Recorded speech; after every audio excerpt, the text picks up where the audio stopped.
Hi, I'm Amy. And I'm Rosalind. And welcome to Ultimately You, the chat show, podcast, and YouTube channel. Here is today's episode. The first episode of Ultimately You. Today we just wanted to give you a basic introduction of who we are, why we're doing this, what we're going to do, and where we're going to offer it. And just basically see where we end up with the whole series, really. Yeah. And between the pair of us, hopefully, you'll have a good giggle and get to know us, and we'll get to know you, and see where we end up with the tribe that is us really. Yeah, exactly. So I'm Rosalind, and this is Amy. So we've been so excited about doing this because the chats that we have on I can't just say a daily basis, but as regularly as we can, we decided that we wanted to bring things together because people was actually intrigued at what we was talking about. For whatever reason. And so we decided that, let's talk everything life. And this is how it was born, really, wasn't Absolutely. it? It was, let's give people some tips, advice, and, knowing that we're not the experts, it's the fact of we're two ordinary women. Yeah. Different ages, different lifestyles, but we come together similarly with what we do, yeah, what we're passionate about, what I want to say, and what we love. And when we talk about passion, that's what gets us the most excited. And we're a bit weird at times and a bit crazy, but that's the good thing.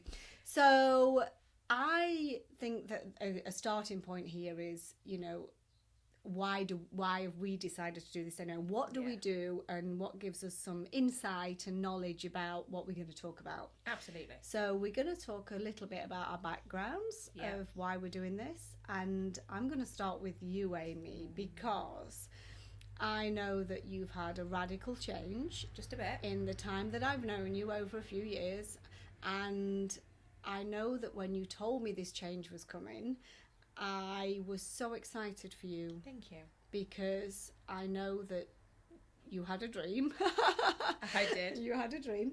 And I know your passion. Thank you. And I know how much you want to help other people. So I'm going to leave that with you now to just explain a little bit about what you do. Yeah, I think the important thing and the key word that if anybody takes anything from this, it's we are passionate about helping other people. Yeah. And that for me was really where I was lost, because I didn't know how. And you're a healer and a therapist, and we'll get on to that later, obviously, but I'm not. So I was like, how the hell do I help people? And that's where it was born, really. And I was unhappy and unfulfilled in a job, and I thought, you know what, I absolutely love everything that we do and talk about, and who wouldn't want to feel connected, supported, appreciated in the way that our friendship definitely makes me feel. Yeah. And therefore my idea was sort of born. So I run the Soul Network, which is a network of like-minded women, predominantly healers, well-being consultants, women in business, that have come together. And I think the biggest thing for me was, during all of my quests with my spirituality and my life in general, I've always had a really good support network. But not everybody has that.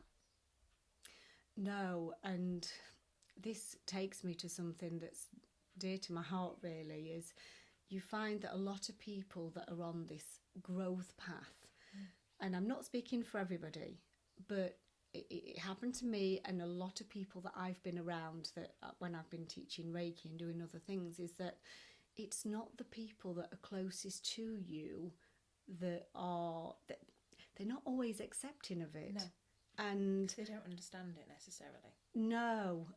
And this is the hardest thing. And you feel, you're ready for that change. But when you've got your nearest and dearest, so to speak, that are not there with you, and you know that you need more. Yeah. Sometimes we can't explain it very well, can we? But we just know inside that we're ready for more. Exactly. We need more. And we don't know where to go to have that comfort. And we do look at those that are the closest to us, and it's not their fault. No, they're gosh, just not no. ready for that Absolutely right now. not. So it becomes a solo journey, really, on where, you know, who's going to be there for me, Absolutely. who's going to be around me, you know. I was going to say, you know, who's your tribe. Yeah. I think And that's fair to say. That's what the soul network is. Yeah. It's about pairing together. You Yeah. know, the amount of people I sit there and they say exactly what we've said in the past as well. I just need more. I need more positivity. I need more fulfillment. I need more. Yeah. Well, for me, as an intuitive, I find that really easy because I'm like, you know, go and see Rosalind, you need a session, or go and have a gong bath, or go and have some Reiki, and for me it's so simple, but I didn't realise that obviously for other people, matching the need for more to a specific service is really hard. Yeah. So that's really where this and my passion and my excitement and my love for the soul network comes from. Yeah. Pairing people that need more, but that don't know really what that is. Yeah. And, you know, and I would like to think that it's easy to come and have a conversation like we do and say, this is how I feel. Because then I can go, oh, well, that'll help. And that'll help. Yeah. And that'll help. And sometimes it's actually really simple. Absolutely. I agree. That's the key point. Yeah. And that's the difference, because I know how to access those healers and that well-being network. And that's really where I want to help others, because I've got this knowledge, because I'm sort of in it. Yeah. But if you're not in it, it can be quite daunting. Yeah. Well, what do you have? I mean, well, I say, what do we have? I mean, what does most people do? They're looking at social media. Yeah. They're scrolling, and then we start judging against others, and we're not always finding what we're looking for. No. It's more than that, isn't it? And that's the difference, you know. So yes, we're on social media. Anybody can find us, but it's about saying, okay, well, I'd like to meet with you because I want to discuss this. Yeah. And that's how we met, actually. We were both trying to find that more. Yeah. And, you know, it's God job you turned up that day, Mrs. Because otherwise this would have never happened. But synchronicity. Absolutely. But that actually leads us perfectly into what you do, because although we met at that point, as a therapist, I needed what you could offer me. Yeah, well, so I work as a soul purpose coach.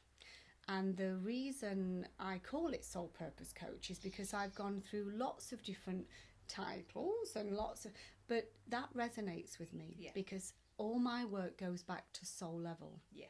And that's about helping people to be who they're truly meant to be on an authentic level. Mm-hmm. And some people, you know, resonate with that and some don't, and that's okay. But ultimately it's about being the better version of you and taking away the layers of pain.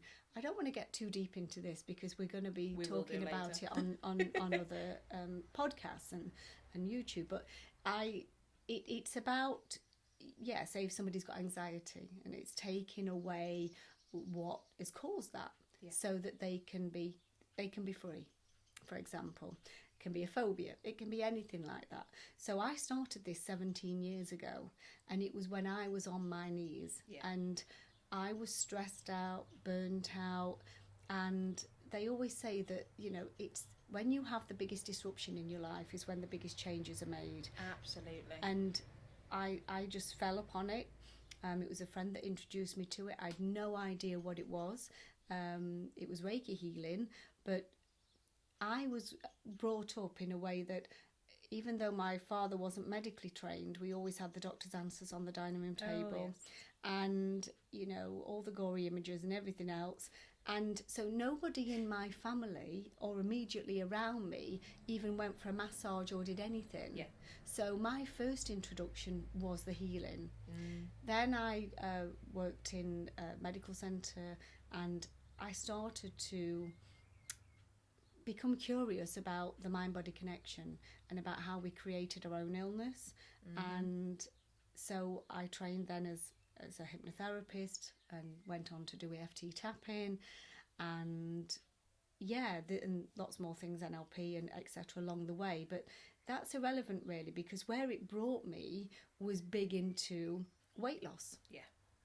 And so I love doing weight loss. I love working, you know, because again, it's the mindset. Yeah, it's more to it than just the food. Absolutely. Yeah. So it's all right saying, well, you should eat this and you should eat that. Most of us know that. But it's actually taking away what caused it in the first place. So I then trained with nutrition and became a gym instructor. And yeah, so offer really a full package of programs. But I've got to say that there's not one part of it that I like more than the other. No, it's all you, all the time. Yes. And because I work intuitively, Yeah. with the client, it sort of helps to be deeper. Yeah. I was going to say to get deeper, but to be deeper. And so the work is deep, but the transformation is made. Oh God, isn't it so working in the way that I do just makes my heart sing to be able to see somebody just move forward in the right way. And that's what I love. It's that empowerment, isn't it? Yeah, yeah. Of moving or helping to move, because the client still does the moving themselves, really. They do. You're just there as the guide and the hand holder almost through that. I mean, the work that we've done, I will openly say we have shared many a tear. Yeah. You know, because it's amazing. You empower that person to move past that obstacle, and it's insane, really. Yeah, and the thing is, when I was on my knees and I really desperately needed some help, I didn't know what I needed. No. But what I didn't want was to sit and just talk to somebody for ages. Yeah. I felt, and it sounds a little bit cringeworthy in a way, but I wanted somebody to just basically put their hand in my body and take the pain away. Yeah, scoop it right out. But I didn't know how that would happen or whether it could be possible. Yeah. But actually, I found that was exactly the path I was led to one, heal me, and still continue to this day. I practice what I preach. Oh, yes. And we have to, I believe. Yeah. And the thing is, you know, I can now use that with my clients and work in exactly the same way. And even going into even past life stuff, if people believe in that, I've just fell upon it all. Yeah. And I've just grown with it and love that. That's all I can say about it. It is I love that. Yeah. I love the change. I love the transformation. I love to help people in that way. And that's why, you know, with what you do as well, Amy, you know, bringing people together, what a great time for you, you know, starting with your business as well, Absolutely. that we start this podcast, because this is exactly what we've been wanting from this show that's going to be running weekly, is for people to come together and being able to help people. Because right now, especially what we're going through globally, there's people out there that need this more than they ever have done before. Yeah. There are more people awakening. Yeah. There's more people that, even if they don't know what's going on with themselves, they know that they need a little bit more. Something's happening. It's tangible. It's a shift. It massively. And so I think that, you know, people are at home and they're listening to the media far too much. I was about to say probably a little bit too much. Yeah, and I know that I don't usually suffer with anxiety very much, but I've got to say that I started when we had the lockdown. I started to really feel it, and especially in the first 2 to 3 weeks, mainly the first 2 weeks, it was like the television was on, I was listening to the updates, and I had to turn it off and say, I'm done, go out, go for the walk. And it's not shirking responsibility. No. Because you still check. Yeah. But there is no need to be incessant with it. It was just the update that I was interested in. I haven't actually listened to the news for weeks now, exactly the same. because I don't need that. I believe that more of us that are shining the light, you know, we're going to overcome this. Absolutely. So, you know, but I feel it for those people that have been stuck in, especially those that have been shielding, bless them, that have not been able to go out anywhere, and then don't feel like they want to go out because they've been so isolated. It's a hard shift. It's challenging, isn't it? Yeah. And so not knowing what's going on with themselves at the same time, it's hard. Yeah, and you sort of lose everything what you're about to a degree as well.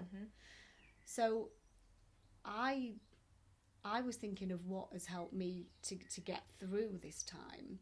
And I don't know about you, Amy, but I know I've done some painting, I've been creative, I've I've really not done I've done a lot of clearing out, but my main thing is that I've took my mind off of other things, and I've done things that probably, one, I wouldn't normally have the time to do, and two, what have I got to lose anyway?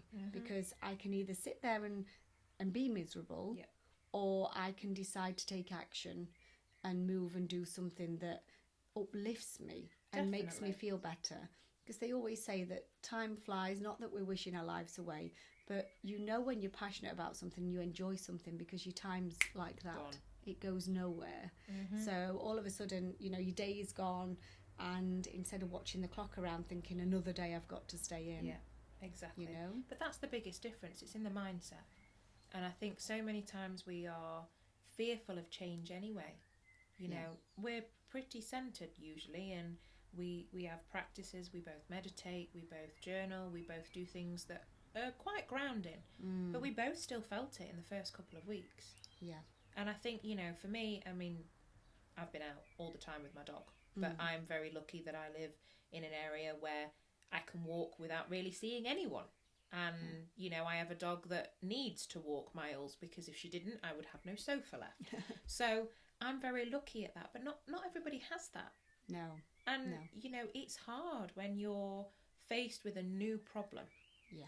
Because we've never experienced anything like what we've been going through. But I think it's about shining that light. And you hear so many cliches, don't you, about be the change you want to see in the world and shine your power. And actually, they're cliches, but they're based in a truth. They are, but I also know how hard it is for people to get motivated when they've been so unmotivated. Yes, it's hard to move past that.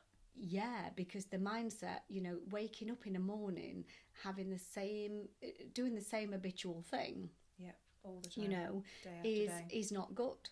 So I would suggest, and you mentioned and you've touched on meditation, so I would suggest that people really, you know, just doing a couple of minutes. And that's the difference. It just has to be a couple of minutes. Yeah. I mean, there are people out there that say do it for a longer time, and I do now, but I used to find it challenging to do it in the first place.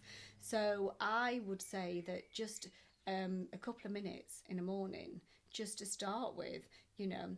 I even find that one of the things I learned was to just relax my mind, because I always had a lot living in my head. That was one of the biggest things. And just to imagine the figure 8 in, you know, on your forehead. So, and you just breathe with it. So as you're breathing in, you're going up with the figure 8, and as you're breathing out, you come down. And I find, because you're shifting your awareness and your focus, that is quite easy to do. So just a couple of minutes with that in the morning, I think is great. There's also the guided meditations, though, because I, as you know, really struggle. Even now, I'll put my hands up, without being talked through. Yeah. And the reason for that is I quite enjoy, well, as you can take, to talk. I am a talker, I am a communicator. So for me to sit still silently is almost, I mean, my mum will tell you it's unheard of, but it's not really me. So I always use guided meditations, and I know that you've done one that we will release as well for everybody after this, because it's definitely going to help. But I use those because it's still only a couple of minutes, but as I'm following someone, I find it easier to switch off. And I mean, you know, it's easy to find that time if you prioritize it. And I mean, sorry for anybody if this sets it off, but I actually use my Alexa at home because there's apps you can download for that. And I also use it as a speaker for my phone. Oh, right. So I, you know, very guilty, especially if I'm struggling to sleep, I will admit I do use your guided meditation for anxiety, and I use my Alexa as a speaker. Oh, right. Because I for haven't me, got one, so you know me and me tech. But for me, having it loudly, loud enough that I can hear it, but not obnoxious, I settle. Right. That's good to know, because I know a lot of people are buying them now. Oh, so. I've got 4 now. I think I need to rein it in. But, you know, me and my gadgets. Yeah. But which is definitely not me. But it's easy for me to say, you know, put it on my Alexa or put it on my speaker and just listen. What a fabulous way of doing that. You know me, I can't sit still for that long anyway, or you know, and I am a chatter, and I'm a talker, and I'm a faffer, and I'm a fidgeter, but having somebody to guide me, I think, okay, I'm in a task. It's almost like a task then, and I'm like, another part of my to-do list, tick. I know when I started doing the healing all those years ago, of course, when you're being taught about Reiki, people, you know, your teachers, I shouldn't say people, but your teachers, you know, they actually suggest meditation. And I do to my students, actually, but I couldn't do it. I actually couldn't do it. And I was exactly the same with guided meditations. And that's why I do record them now, because I think it's really helpful.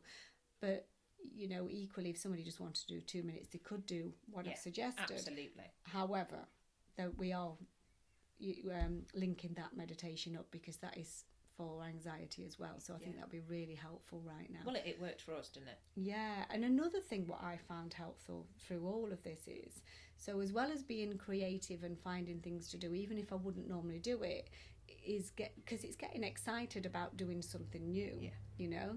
So as well as that, I have surrendered. And, you know, after or during the meditation, I just surrender, because, you know, I just say to the universe, I know that you have a bigger picture than I do. Now, this is really just letting go.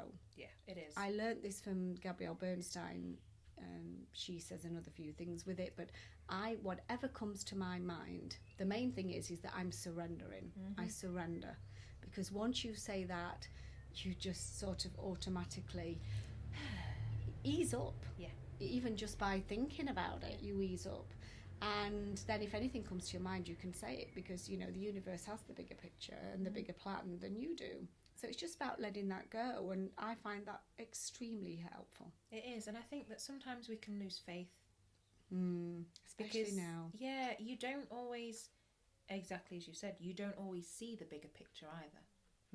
You know, and I mean, definitely throughout our lives, although we're at different ages, different stages, whatever, we've both had that moment where we've actually thought, are you kidding me? Yes. Yeah. Really? Something else? You're going to throw this at me now? But if we'd have seen the bigger picture at the time, we'd have known, okay, well, we needed to get through that, or we needed to learn something, or that needed to happen, because without that, this wouldn't have happened. And it's hard when you're in that space to say, okay, I surrender. But it actually, in doing so, reduces your own stress levels, makes it easier to cope with, means that you're able to help others if you're going through something very similarly, you know. And I think that, as daft as it sounds, just having that little bit of headspace and saying, okay, universe, I get you, I hear you. Whether it's universe, or if you're religious, you know, it's your God, or whatever it is that person that holds their faith, saying, okay, I'm with you on this, and I'm going to stick with it, even though it's uncomfortable and it's painful and it's hurtful at the moment. It might not be later. And it's hard for people to do this, and I know, and it has been extremely hard for me, and I know sometimes with you too. And it's about thinking we're in control. Control freak. It is about letting go of the control. And at that point, when we let go and we ease up a little bit, and we're more in the flow, it's so just much easier. Yeah, it's ease. But actually, we think that we're the ones that have to keep pushing and striving, and that controlling mindset can usually either just wear us out and burn us out. You know, exactly. Or it just repels everything of where you want to go, actually. So, and I've done that on both levels. Same. Guilty as charged. Yeah. Every time. And you realise that you put so much energy into something that, you know, what did I actually do that for? Why did I do that? There's things that's turned out really good. Oh, but when you look back at it, why did we have to push in the way that we did? Why stress so much? Yeah. So I think we could leave it at there, because actually the biggest takeaways from today that we'd like to give is just a couple of minute meditation, or listen to the anxiety meditation that's going to be the link on here. And we, you know, thinking about getting creative and bring another side of you out that possibly, that you've not thought of before. And also, you know, thinking about surrendering, and that it's allowing yourself to just let go. To just let go. And that's not that other people are winning. That's not that, you know, anything bad's going to happen to the world if you give in. No. It's not. We're surrendering to the pushing energy that you have that's keeping you stuck, that's keeping you anxious, that's keeping you frustrated. Yeah, and it is, and it will stop you. Yeah, and that's where true growth happens. So every time. But we'll touch on that later because, you know, as we've said, this will come out weekly, and we have these discussions ourselves. So, you know, even as we speak now, I can already think of several different little topics that we've covered that will probably be covered again and again and again because we're learning too. Absolutely. And I think that's the key thing for anybody. We are still work in progress. Yeah. All the time. As is everybody. It's not just us, is it? It's absolutely everybody. So, well, I've enjoyed today, and absolutely, thank you for joining us, however you've joined us.